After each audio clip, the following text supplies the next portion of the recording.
plot today in the AFC East. If Miami could beat the Jets, they'd have a 2-game lead in the division because, of course, Buffalo already losing Thanksgiving back to 6-6. If the Jets could win, remember they beat Miami 3 straight at the Meadowlands, 7 of the last 9 going in. The Jets would be F-I-R-S-T, first. So let's see what happened at the Meadowlands. Don Shula with a guy about half his age, Pete Carroll, the first-year coach of the New York Jets. Boomer Esiason goes for experience. He goes for guys really having a much better year than even the Jets had hoped for. Off the mark from White Plains, New York. A reception in 176 straight games now, just one shy of the all-time mark, held by U.S. Representative and former Seahawk Steve Largent. Then Boomer to Rob Moore. With or without the cast, he makes the great catch beating Gene Atkins, but the Jets only get field goals, some shaky running plays. They lead at 3-0. Marino wins some early trouble.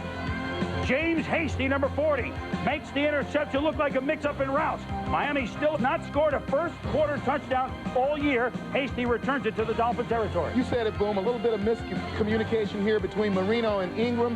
Ingram breaks the route outside, but you see Hasty do a good job of coming back. Now he's reading Marino's eyes right there, focuses in on the ball, makes a nice INT. So in the second quarter, here the Jets a good field position at the Miami 38. The quick out to Art Monk, and Monk turns it upfield for 18. Jets get it down to the 1. They go for it at 4th and 1. Now second quarter, Esiason has him fooled to James Gordon. Get up! Oh, he can't get up. Tim Bowens, the rookie, makes the tackle, and the Dolphins hold on down.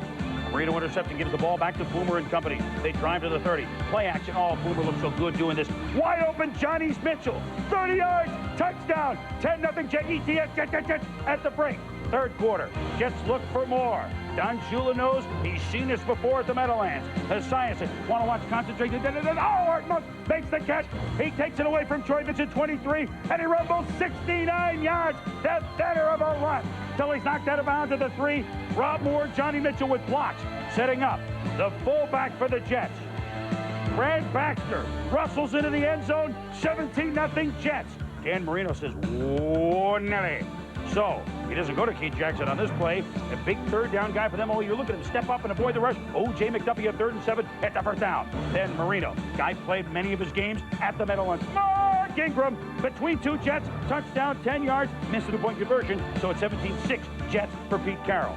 4th and 4 at the Miami 30. Jets going to go for it. Esiason, Johnny Mitchell, 15 yards and a first down.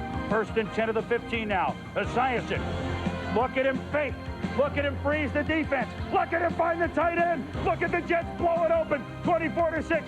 You had to be an idiot to think the Jets could lose this game at the Meadowlands. But Marino will not be outdone. Marino, shotgun, as Tom told you on game day to look for it.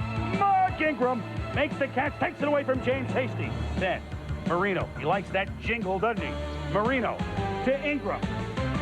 Good coverage by Aaron Glenn, Tommy, but 17 yards for the touchdown. Yeah, Marino does a great job here of throwing this ball on a flat line. And if you're the defender and you don't get your head back and see the ball, odds are you're never going to knock it down. Then Miami decides to go for 2. You're going to see Irving Fryer on the same route, shorter. Signals behind him. I imagine throw the ball short and behind me. I'll read it. The DB will never have a play on it. Marino makes the throw and Fryer with a great grab. So it's 24-14, though. Don Shula still needs some points. Boomer Esiason looks for more. Play action. It had been so good for him, but number 23, Troy Vincent, steps in front of the West Bay receiver. He's got a convoy, and Miami in business. That eventually leads to Marino, leading him up to the 28-yard line of the Jets. Roll out. Mo Lewis started to rush. Good block there. Touchdown to Mark Ingram. 3rd TD of the game. 24-21, Miami within 3. Then watch this series by the Jets. It's unbelievable. Tim Bowens. Are they going to gamble with him in the draft? Boy, he's been a great play. Forces a fumble. Richie Anderson falls on it. Then Tim Bowens up the middle. Forces a fumble. Jets recover. Another play. Forces a fumble. Jets recover. Then on the punt, O.J. McDuffie. Hit by Glenn Contreras. Another fumble. 4 straight fumbles recovered by the Jets. It's amazing. But prosperity, just sit on it. They can't. J.B. Brown, as Boomer throws in a double coverage, gives the Dolphins another chance. And you give Marino another chance, ask the Vikings. He'll nail you. 18 yards over the middle. Irving Fryer slices through the defense. 2 plays later, Nelly to Keith Jackson. They did a good job on him today, but he's up to midfield, under 2 minutes to go. Marino, 10, feels it. His biggest guy today, Mark Ingram. Right flat. Ingram spins, avoids 2 tacklers, looking for out of bounds, can't quite get there. It's under a minute to go. Tick, tick, tick, tick, tick, tick. It's 2nd and 1 at the 18. Marino, Ingram, down to the 7. 37 seconds. Now, does he spike it? He's saying, we're going to spike it. No, he fakes everybody. Look at the line fake. It's a touchdown to Ingram. One of the oldest plays in the look. Watch this, Tom. Get down. I'm just going to throw the ball down. Don't worry about it. Watch the offensive line. We're just throwing it down. We're not really blocking. Or are we?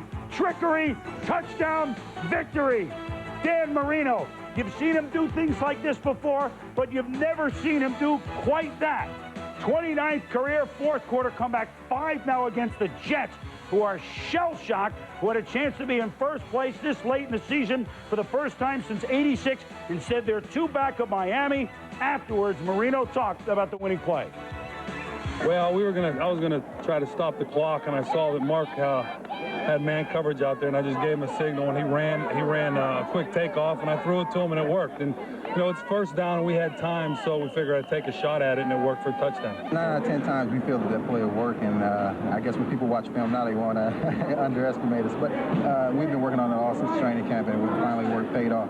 We needed this win. We needed it bad. We knew that the Jets would have been tied for first, and we didn't want that to happen. We got help on Thanksgiving Day when Buffalo got beat, and this puts us in a good situation now. The important thing is the last couple of ball games have been heartbreaking losses, and today was a great win. All right.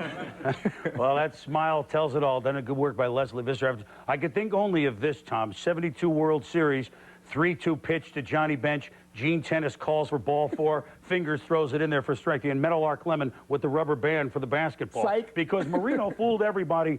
But then again, he's been doing it for years. Well, another great game and a classic ending by Marino. But when you look at the Jets, you have to feel that they're snake bit. They played an outstanding game, especially the quarterback, Boomer Esiason, the best play faker in the game. He made 2 ill-advised throws on the day. The Dolphins managed to pick off both of them and turn them into something the other way. And as far as the Dolphins are concerned, you have to feel that without Byers and without Terry Kirby, when they finally get far enough behind, when they know we cannot run the ball now and we have to depend on Marino's arm, it's as Gary Stevens told me, their offensive coordinator, I've got a great gun, I'm going to shoot it. And he ought to shoot it even more. Well, 24 of 30 in the second half alone, Tom, was Marino. He threw for 359 yards, and the 4 touchdown receptions by Mark Ingram ties the Dolphin record. Jets 24-6. Happy, happy, joy, joy.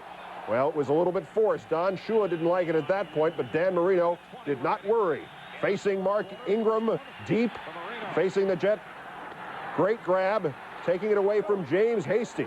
Nice rebound move. Then Marino, Mark Ingram, twice on the day. The Jets would have to see a 2-point conversion made against them. It's 24-14 after 3. Then in the 4th quarter, Miami gets the ball back again, and he throws it to, that ain't Howard Twilly. It's Mark Ingram, touchdown number 3, and Pete Carroll says, we're leading by 3 points. Something's wrong here. You bet there is. J.B. Brown's intercept sets this up to Ingram again, 7-yard line. Now, of course, we're down inside of 40 seconds. Marino's going to stop the clock, spike the ball, as at least that's what everybody thinks. Instead, the Jets here are sucker. It's another touchdown. They sat around waiting for that like the intentional walk to Johnny Bench in the 72 World Series that never happened. The replay shows that not only were the Jets confused by this, but some of the Dolphin line in front of Marino also didn't expect it. Bernie Kosar said that he tried that once in Cleveland. They've been talking about it for a couple of weeks as Marino's 29th 4th quarter comeback brings the Dolphins the amazing 28-24 victory. And one would have to guess that as Boomer Esiason's last pass went through the uprights, that the spirit of a past CFL quarterback must have gone through his soul. Jets blow an 18-point lead, blow the chance of the tie atop the AFC East. To quote Lurch from the Addams Family, He was just saying clock, but I didn't think he was going to spike the ball because, for a simple fact, they had, like, I think a timeout or 2, or he would have used a timeout. That's why I tried to run out there and play the play. For the Dolphins, it was Marino's 4th comeback of the season, the 29th of his career. For the Jets, a crushing defeat. And at the end of the game, Dan Marino embraced Boomer Esiason, telling him there'd be other Sundays to come.